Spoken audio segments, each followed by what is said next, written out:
Olá, alunos! Então, continuando a nossa série de aulas sobre os principais componentes da câmara frigorífica, né? Já conversamos sobre o compressor, apresentamos os principais tipos de compressor, né? Falamos um pouquinho sobre o separador de óleo, o primeiro componente logo após o compressor na montagem da câmara, né? E depois do separador de óleo, então, nós nos encaminhamos para a condensadora. Vocês tiveram na aula de projetos de instalações de refrigeração um detalhamento bastante importante sobre a seleção da condensadora, né? Então aqui nós temos o condensador, saindo do separador de óleo, o fluido refrigerante vem então para o condensador. Vocês tiveram um detalhamento importante sobre condensadores na aula de projetos de instalações de refrigeração, como selecionar, etc., né? Então nós vamos pular esse componente e vamos aqui para o próximo componente do sistema de refrigeração, da câmara frigorífica, que é o tanque de líquido ou acumulador de líquido. Esse é um componente fundamental e importante em câmaras frigoríficas, né? Uma vez que ele tem funções muito importantes. A primeira função é garantir que nós tenhamos refrigerante líquido no dispositivo de expansão. E a segunda função é prover também refrigerante líquido em momentos de variação brusca de carga térmica na câmara frigorífica. Então, como é que ele faz isso, né? Ele faz isso porque eu tenho condições de, projetando o sistema, estabelecer que eu tenho aqui um reservatório, como se fosse uma garrafa de fluido refrigerante disponível para o sistema de refrigeração. Eu não teria como fazer isso no condensador, se vocês observarem que praticamente o volume interno do condensador é muito pequeno, é o volume interno da tubulação, se comparado ao volume interno do tanque de líquido. Então, em variações de carga, como é que ela aparece, uma variação de carga na câmara frigorífica? A primeira coisa que aparece é que o superaquecimento tende a aumentar, né? Quando o superaquecimento tende a aumentar e nós estamos usando uma válvula de expansão termostática, o que acontece? A válvula vai abrir para tentar trazer o superaquecimento para o valor pré-estabelecido regulado na válvula.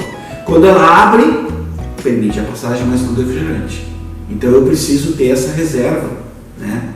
Para, pelo menos temporariamente, momentaneamente, até que o superaquecimento volte a baixar, eu não corro o risco de não ter condensação, né?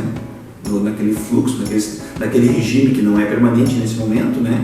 Aquele regime de trabalho, eu posso de repente secar, vamos dizer assim, consumir todo o líquido disponível no condensador e começar a ter uma mistura de vapor mais líquido no dispositivo de expansão, e aí o rendimento do sistema ele sofre alterações muito para baixo, muito graves.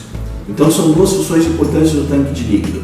A terceira função em sistemas que fazem recolhimento de fluido refrigerante, né, que utilizam o pump down system, que a gente vai explicar para vocês mais detalhadamente, é conter o refrigerante, todo o refrigerante do sistema de refrigeração. A gente fala todo, lógico que ele tem um pouco nas linhas, né?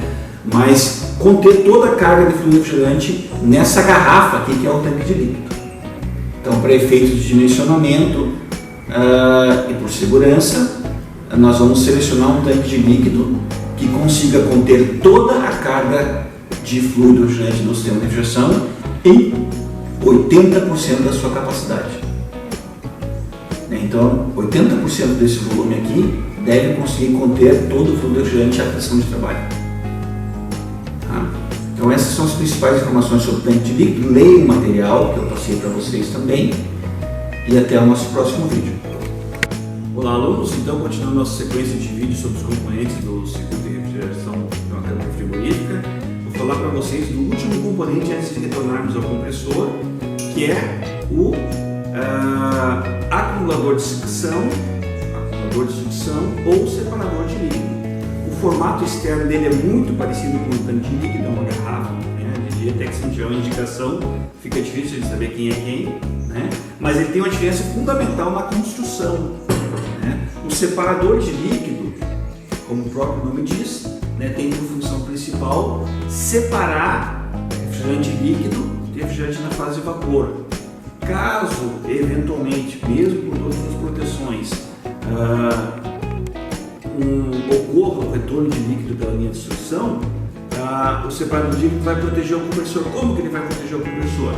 Vejam aqui, um desenho aqui, um corte do separador de líquido, componente daquele, onde a gente observa então que a linha de sucção vem, né, e vai entrar no separador de líquido, numa tubulação que vai ter o término dela num ponto, numa cota inferior ao ponto de admissão da tubulação de saída.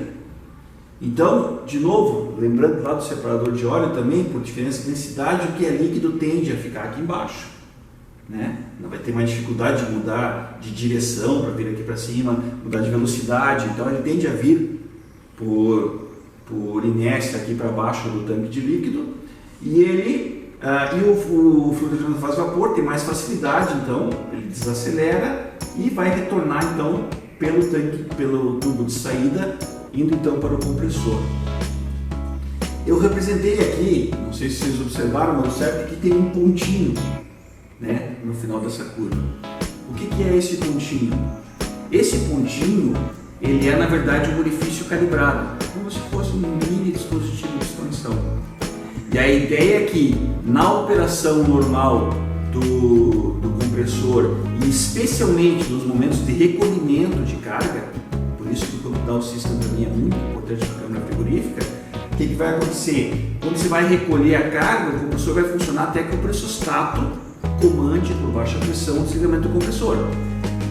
Enquanto eu tiver líquido aqui, o pressostato não vai comandar, porque esse líquido vai estar evaporando e vai manter, de certa forma, uma pressão de baixa no sistema. Então a tendência é que esse líquido seja todo succionado por esse orifício calibrado, de forma que ele vai voltar expandido para o compressor, não vai voltar como líquido.